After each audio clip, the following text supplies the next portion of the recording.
Assalamualaikum warahmatullahi wabarakatuh. Dina ieu kesempatan rek ngabahas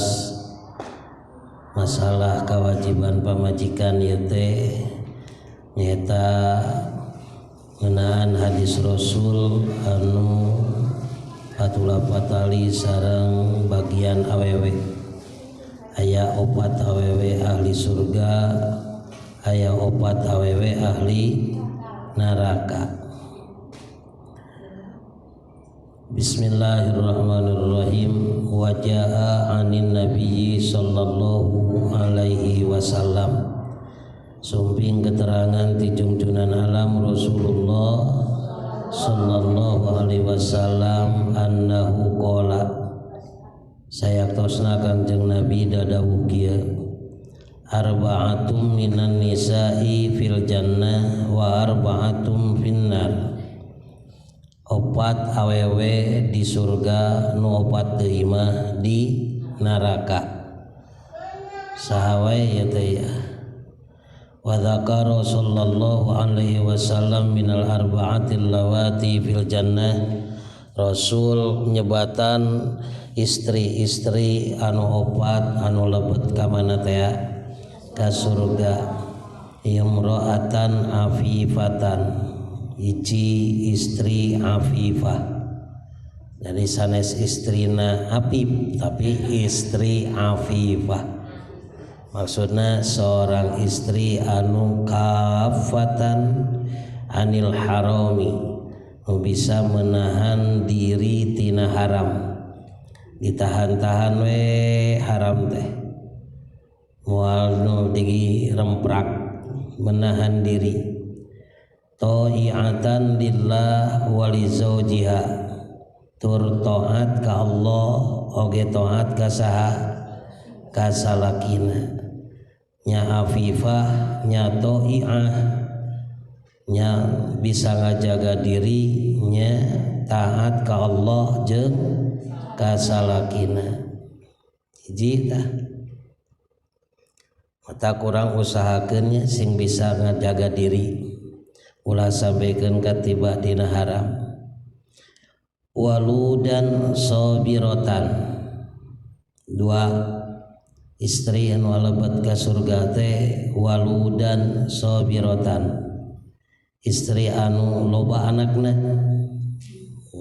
tak tong dikabehin. Waludan teh ai kasirul walad, loba budakna. Wah, bereyak budakna teh. Jeung deui pika sebeleun kabeh deui. Eta ku balalangorna ngaranna ge budak udah bangor atuh. Pusing bikin ka meus-meus nyabak tarang, meus-meus nyabak tarang. Budak amun geus ngabalatak-balatak barang teh geuningannya walah eta di mah cocoan pabalatak ari geus anyang-anyangan teu bisa dicarek. Balatak budakna teh. Untung tak keur ibu-ibu mah loba naon teh? Loba budak teh, erek loba budak. Eta bung kulierna, wegah kulierna komo joret kana tangtungan. Aing teh umur geus kolot mah nya budakan we hayo. Atukeun bae we dan nu ngarezekian mah saha? Gusti Allah. Nya eta ge nu ngarezekian mah Gusti Allah, tapi da eta budak teh pan minta duitna mah ka saha? Eta masalah minta duit ka urang teu daekeun eureun budak teh. Meus-meus minta duit, meus-meus minta duit atuh tinggal penta we ka Gusti Allah. Gusti geuningan budak teh marenta we duit kitu we atuh. Nah, waludan sabirotan, bari sabar qani'atan bil yasiri ma'a zaujiha, tur qanaat nya sabar nya qanaat. Qanaat teh ridho ku saeutik ma'a zaujiha sarta salakina. Pan hirup ngahiji jeung salaki teh lamun kurang rezeki teh nya asa naon ngaranna teh asa kiamat gitu kan. Sabar we ngalap cukup dibere 100 perak nuhun akang dibere 1000 nuhun akang dibere seetik teh serba nuhun we cik kurang gosok itu tara ka salaki anger we mun sakieu kurang kene atuh wah pan kitu lain bari monyong teh nah gitu biasana oge atau moal mahi sia kana gas oge sabarahaeun dah can beasan itu deh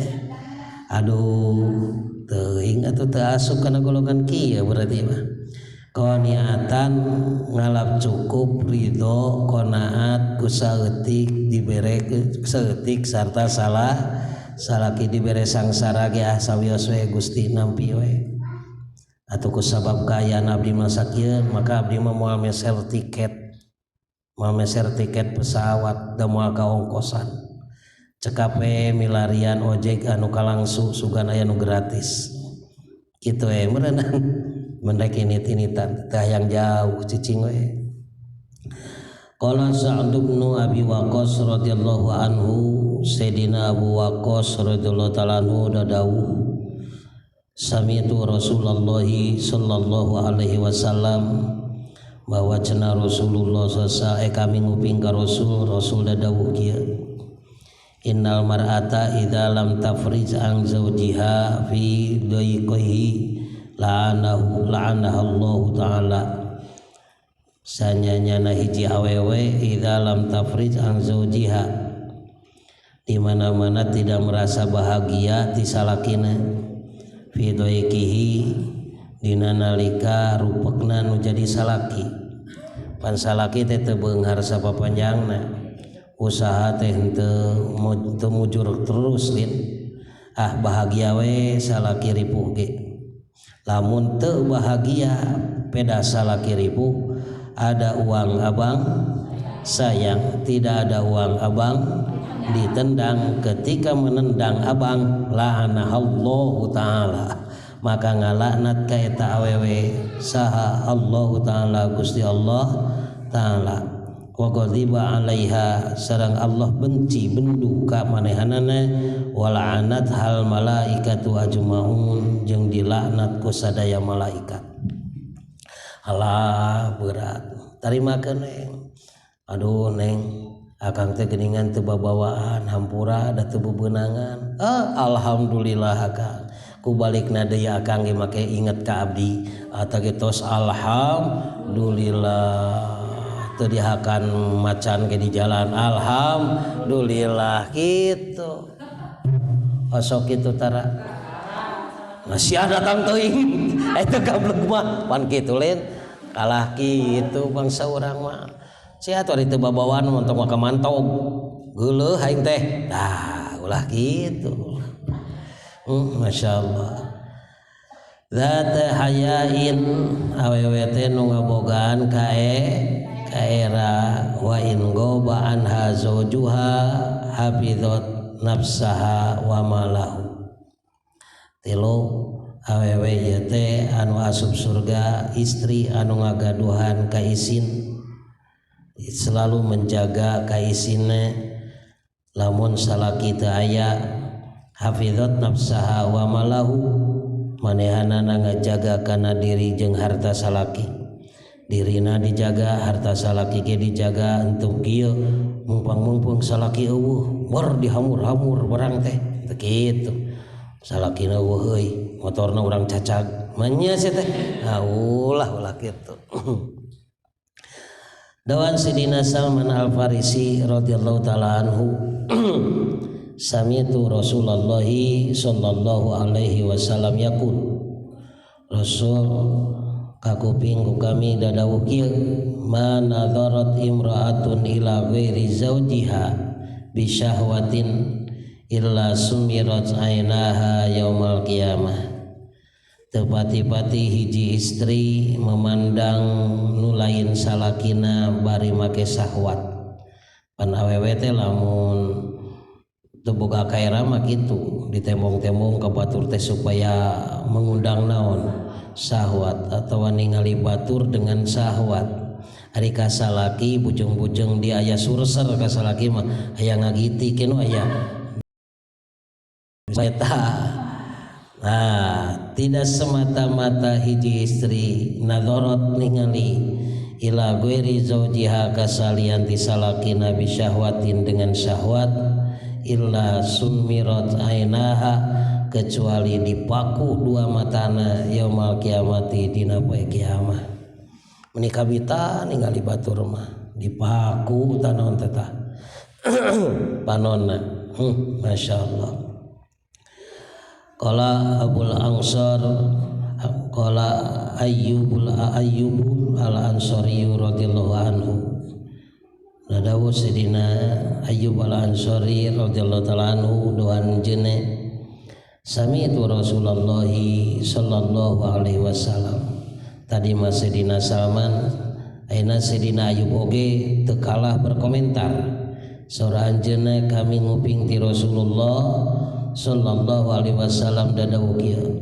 khalaqallahu ta'ala fi sama'id dunya sab'ina alfa malakin yal'anuna kulla mar'atin takhunu zawjaha fi malihi wa kanat yaumal qiyamati ma'as saharati wal kahanati wa in afnat umuraha fi khidmati zawjiha. Kaharti henteu kaharti teu pangna jempe gitu ngarti. Sayyidina Ayyub al-Ansari nguningakeun kami nguping yen Rasul dadawuh kieu cenah khalaqallahu ta'ala fis samai dunya. Gusti Allah subhanahu wa ta'ala parantos nyiptakeun di langit dunya teh sab'ina alfa malakin, nyiptakeun 70.000 malaikat. Anu eta 70.000 malaikat teh yal'anuna kullam ra'atin,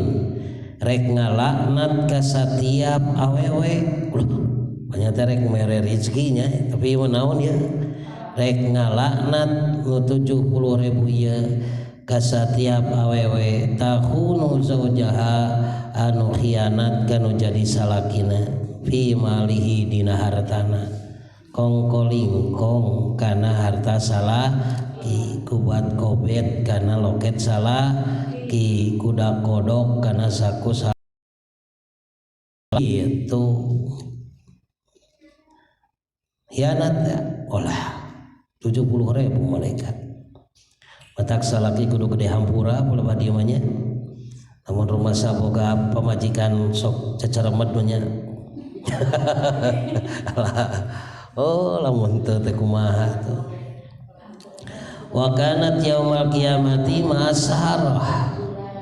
Ya awewe jaga dina poe kiamat teh rek dihijikeun jeung para saharoh, tukang-tukang sihir, wal kahana jeung tukang-tukang dukun jeung dukun. Wa in afnat umurha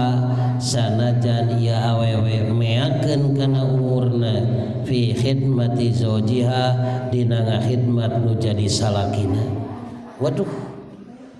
sanajan beak umur dipake ngahidmat salaki kungsi khianat ka salaki sakali 70.000 malaikat ngalaknat dikumpulkeun jaga dina poe kiamat jeung tukang sihir jeung dukun. Aduh, naudzubillahi min gitu. Aya teh samet kitu para sahabat berkomentar. Wa qala Muawiyah, dadawuh atuh Sayyidina Muawiyah oge, inni sami'tu Rasulullah sallallahu alaihi wasallam, kaula ge nguping ka Rasulullah sallallahu alaihi wasallam dadawuh kieu cenah dawuhanna, ayu mamratin awewe nu mana bae akhodat anu nyokot mimali zaujiha tina harta salakina bi ghairi idnihi barita aya izin anu jadi salakina siga-siga pagawean urang ieu ya. Awewe nu mana wae nu sok nyokot harta salaki tanpa izin salaki tepati-pati kitu illa kana alaiha kecuali aya di eta awewe teh wizru sabhina alfa sarikin, aya siksaan dosa 70.000 nu maling. Lamun maling tina barang salaki teh sarua jeung dosana sarua jeung maling non 70.000 bangsat. Lamun urang maling urang sorangan tah dosana urang teh sarua jeung dosa 70.000 bangsat mun nyokot tinu saha teh tak kudu izin heula ge ka salaki da moal teh dibikeun moal bahkan dihempekeun cek salaki teh meureunnan neng pokona mah ngaran-ngaran nu akang keur neng mah pek teh teuing keur naon make dikawin ari moal dihempekeun mah pan kitu lin kitu anggar we kudu izin we kitu cenah tah tulian hadis tadi wa in hadoro amsakat lisanaha lamun tadi kan ya lamun salaki kerinit maka dia itu bisa ngajaga diri. Ciri jalma ciri wanita yang memiliki rasa malu lain memiliki kemaluan yang memiliki rasa malu teh di mana-mana salaki ini ngajaga dirina ngajaga harta salakina lain khianat kasalaki tah deui wa in hadara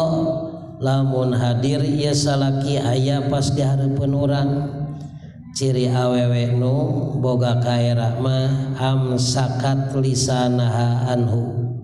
maka dia menahan lisanna ti salaki maksudna teu wantun corowok ngajaga lisanna sumun dawuh we Sidina Siti Fatimah ka Sidina Ali teh saha kan lamun dinasabkeun ka Kangjeng Nabi mah sebagai naon anger luhur Kangjeng Nabi Sidina Ali tapi da bungan janten salaki sumun dawuh we kitu sumun dawuh Siti Fatimah eta tara nyarios salama salagi can ditaros geus ditaros kakara dah ieu saha cenah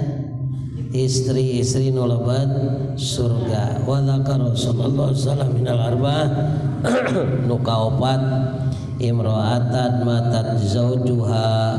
walaha auladun sigharun iji istri anu dikantunkeun pupus kunu jadi carogena alias maot carogena teh maot teh paeh walaha auladun sigharun ninggalkeun budak laleutik keneh maka ning laleutik keneh budakna teh nu tadi teh we jeung keur mah ngaririweuh budak teh pahabasat nafsaha ala auladiha dia itu menahan dirina terhadap anakna nah kumaha maksudna menahan diri terhadap anakna teu wani nya campah sabab ieu teh lain sakadar anak manehna tapi ieu teh anak nu jadi salakina kan gitu lin dihormati diurus biasa wah teu wani culangung sok sanajan ka anak da ieu teh anak saha anak salaki berarti gaganti salaki kitu ditahan-tahan pan budak ngada teh pan sabenerna mah hayang neke lin hayang neke hayang nyabok tahan we tahan warobatha jeung ngurus warobathum wa sanat ilaihim ya wewe ngurus ka anak-anakna oge deui nyeun laku hade kanu jadi anak-anakna ditinggalkeun maut nah pan ieu teh budakna tan ditinggalkeun maut lin berarti anakna teh adalah anak yatim anakna teh anak naon cenah berarti ngurus ka anak sorangan teh aya tambahan nilainya ieu teh anak sorangan nya ieu teh anak salaki nu geus maot nya ieu teh anak yatim teh mata kue cara ka anak yatim kumaha bahkan leuwih hade jajauheun ka batur nu eta we heula nu deukeut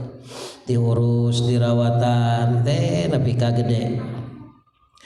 kitu cenah wa ahsanat ilaihim hade tah kamaranehanna teh walam tatazawwaja jeung teu kawin deui ngadaguan barudak geus galede sabab aya nama yatim keneh kitu teu akan nikah nu sabab teu kawin teh khasyata ayyudayyu sieun ieu barudak yatim katoler-toler kitu mah cerai lain budak yatim teh mah aya keneh sababna salakina kitu aya keneh bapakna sieun katoler-toler sabab nu noler-noler anak yatim adalah kaasup jalma anu ngabohongkeun agama pan kitu lin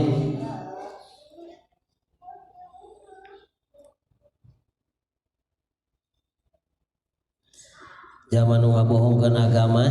nyata anu alladzi yakhuddu non yang menghardik anu non deui nu nyarekan ka saha anu nahan-nahan ka kadaharan fakir miskin terus atuh nyarekan ka budak yatim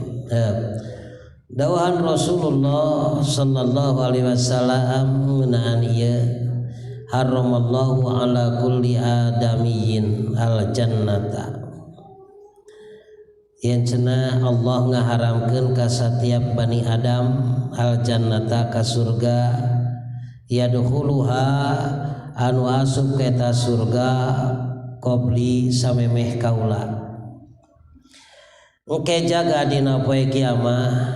nulpang payuna lebet ka surga teh adalah junjunan alam Rasulullah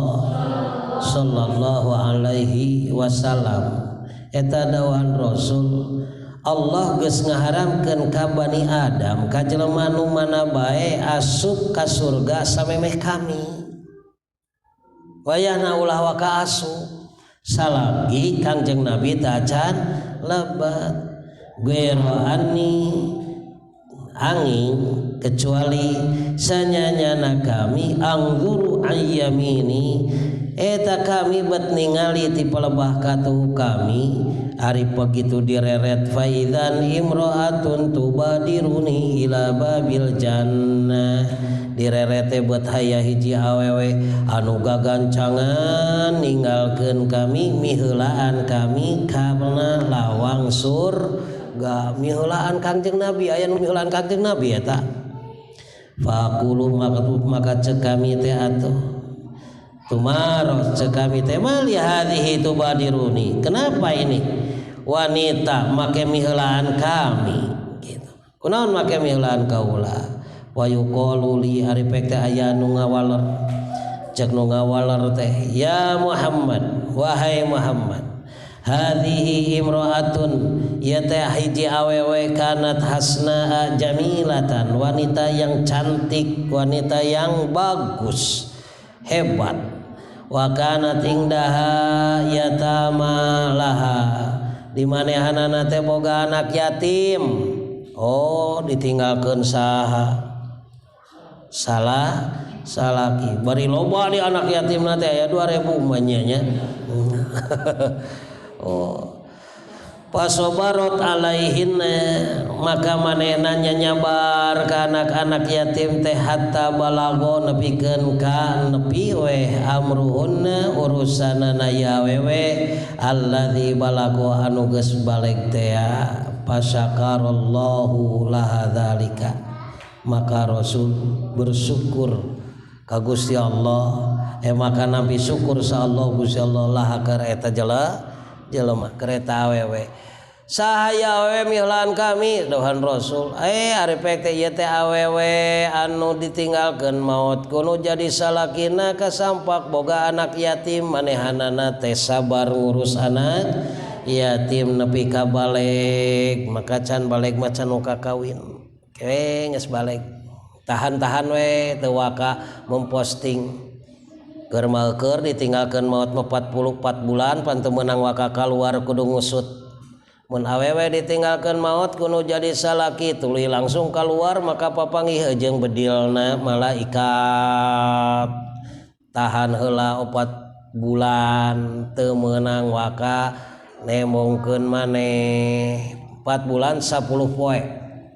itu kan idahna awewe ditinggal wafat. Lamun boga anak berarti anak laleutik keneh ya anak yatim maka kumaha eta urus kumanehanana tahan maka engke jaga meunang ganjaran asup ka surgana miheulaan junjunan alam Rasulullah sallallahu alaihi wasallam. Saterasna Rasulullah sallam dadawuh wa amal arba'atul lawati finnari adapun ari awewe anu arasup ka neraka saha wae famraatun badiyatul lisan ay fahisyatuhu kahiji awewe anu goreng bacot ala zaujiha ka salakina tah goreng bacot teh kitulah apa goreng bacot awon dodonges goreng bacot teh awon dodonges apa lawan dodonges meni sae eta nyarios kanu jadi salaki teh itu awas ka mana lumpat nu kitu bakal ka mana lumpat ka neraka in goba anha zawjuha lam tasun nafsaha lamun salaki eueuh ti mah manehna mah teu ngajaga dirina ngadon dijieun kesempatan buru-buru eta WA-an jeung nugas janjian manehanana wa in hadara jeung lamun hadir aya salaki adathu maka milaraan ya awewe kanu jadi salah salaki amak-amakan bilisaniha kulisanna kade jaga eta eueuh ulah kitu dawan sidina Khattab radhiyallahu taala anhu inna Rasulullah sallallahu alaihi wasallam yaqul in Rasul dawuh kieu ayyuma imra'atin rafa'at sautaha ala zawjiha awewe nu mana bae anu tarik narikeun kana sorana ngomong ka salakina teh cocorowokan suntak-sentak ka saha teh ka salaki nyentak so sentak sengor gitu salaki keur modal kirukeun ka teu tulus dah sudah dah leuas disentak ku saha ngarempot deui kunaon sia lila-lila teh ngarempot deui neng kunaon ngarempot deui soakeun ya awewe nu mana wae anu narikeun sorana ka salakina teu pati kitu illa la'anaha kullu syai'in kecuali ngalaknat ka manehanana sagala rupa perkara tolaat anu bijil anu nyaangan alaihi kana eta perkara naon asyamsu panon poe jadi sagala rupa anu dicaangan ku panon poe ngilu ngalaknat ka eta awewe mata kade swanten jangan goreng bacot artina goreng bacot lain goreng sorana lain dari sora goreng meta biasa komoder titah nyanyi ngesidik lembing sorana teh eta mah teu masalah sora lembing titah nyanyi atuh mah nu dimaksud goreng bacot teh teu sopan terhadap salaki hiji teh eta nu ngagebrus ka neraka teh wa imra'atun tukallifu zawjaha ma la yutiku kadua awewe anu maksa-maksa ka salakina ma la yutiku kana perkara nu teu mampuheun ngesidik teu mampuheun salaki teh ngan sakitu-kituna der dipaksa akang abdi mah ieu teh keur nyiram wayahna kudu mangul beko di mana ya jelema sanggup naon ya mangul beko lamun teu mangul beko aing mah siah hayang diserahkeun we nepi ka dinya eta masyaallah misalkan memaksa salaki kana perkara nu teu mampuheun eta oge adalah asup ka mana gebrus babarinya we asup ka neraka ya. Dawahan Sayyidina Abu Dzar sami'tu Rasulullah kami nguping ka Rasul dawuh kieu inna imra'atan abadat ibadata ahli samawati wa ahli al-ardi sanyanyana awewe anu ibadah sacara ibadah ahli langit jeung ahli bumi tsumma udkhilat ala zaujiha tuluy diasupkeun ka salakina algom kasusah min jihatin nafaqati tina jihad nafkah geus sidik salaki teh susah ripuh manehna lagi nambah-nambah beban kana nafkah nu jadi salaki cina bingungeun sia salaki aing ngarah tungtungna aing diserahkeun ku si eta sok aya kitu Pak naon sabna panerek CLBK cek kamari ge. Tidak semata-mata demikian illa jaat yaumal kiamati kecuali datang manehna dina poe kiamah wa yaduha bari ari leungeunna teh maglulatun ila unukiha dibelenggu ditalian kana punukna dikieukeun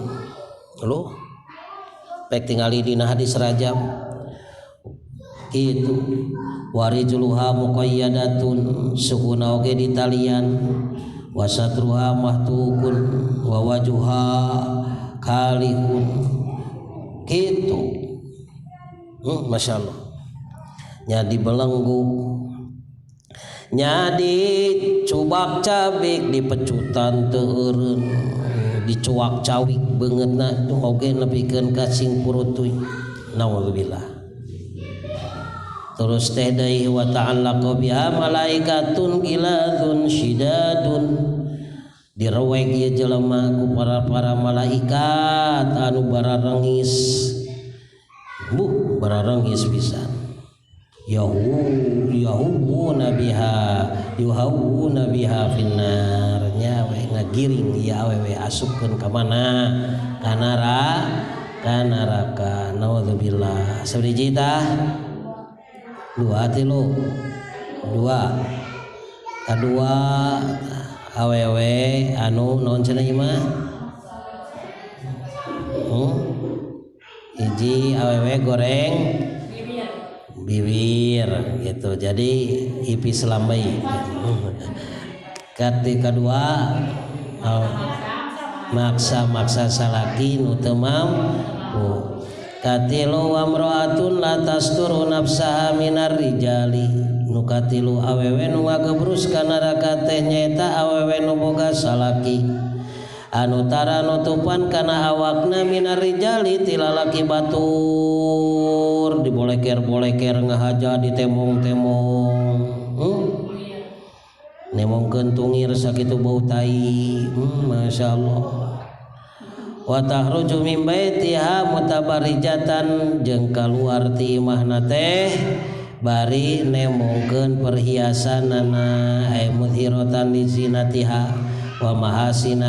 mahasiniha nemong-nemong kana perhiasan jeung kana kahalusan-kahalusan manehanana mun ditembong-tembong tinggal pipi abdi mah meuni lemes sabab pipi abdi mah dipupur make sareupa haci mun sampai haji mah lamanya gitu temongkeun ka batur lirijali ka jelema-jelema nu sejen tah tingali wedak abdi mah tina wardoh gitu ditemong-temong kahaluyanana awas eta kaluar ti imah teh geus ngageulis rek naon eta kaluar ti imah ngageulis ngarah katingali ku tatangga. Dawahan Sayyidina Salman Al-Farisi radhiyallahu taala anhu dawahan anjeunna kami nguping ka Rasulullah sallallahu alaihi wasallam dawahanana bahwa cenah kumaha awewe mana ya dan Sayyidina Salman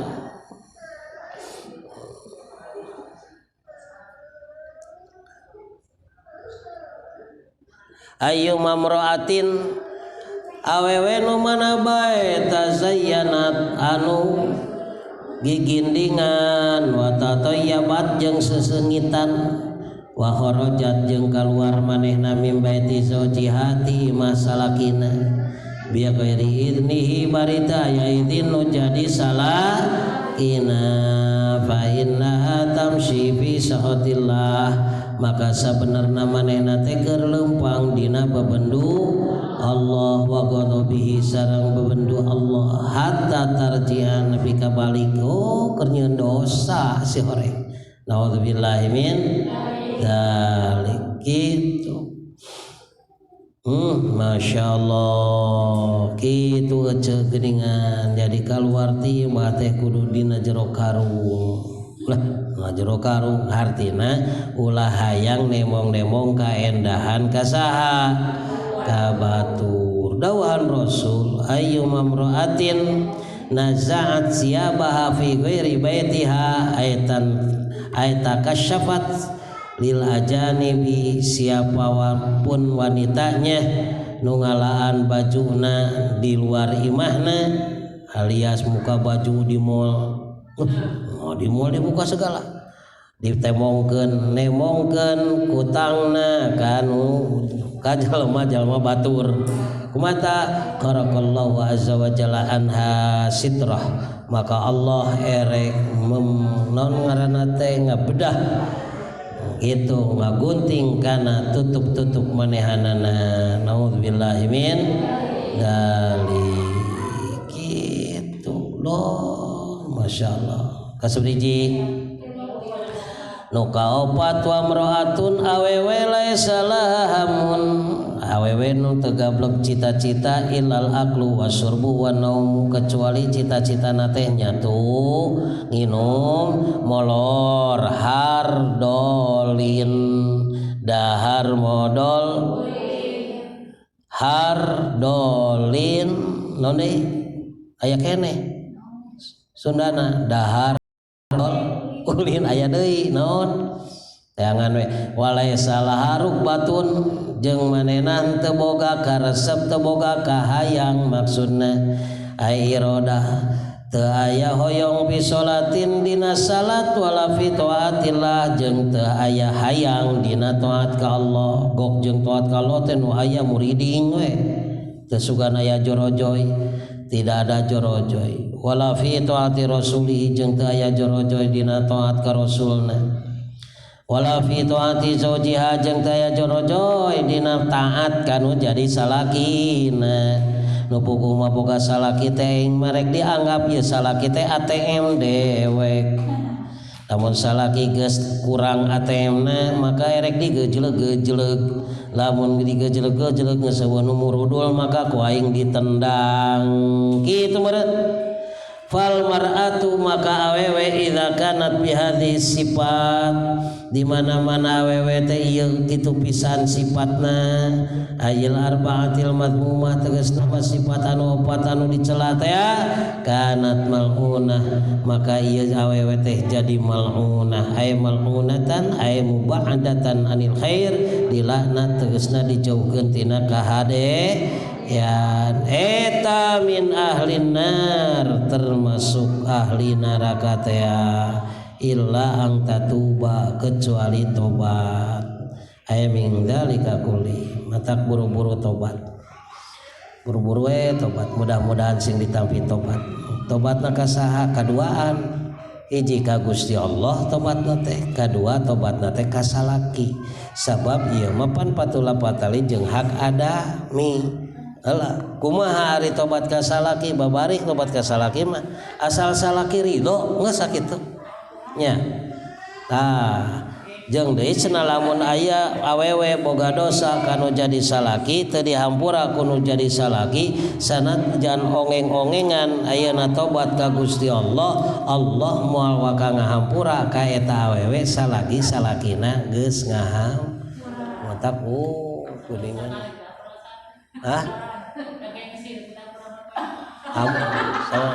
setahun sekali we di mana lebaran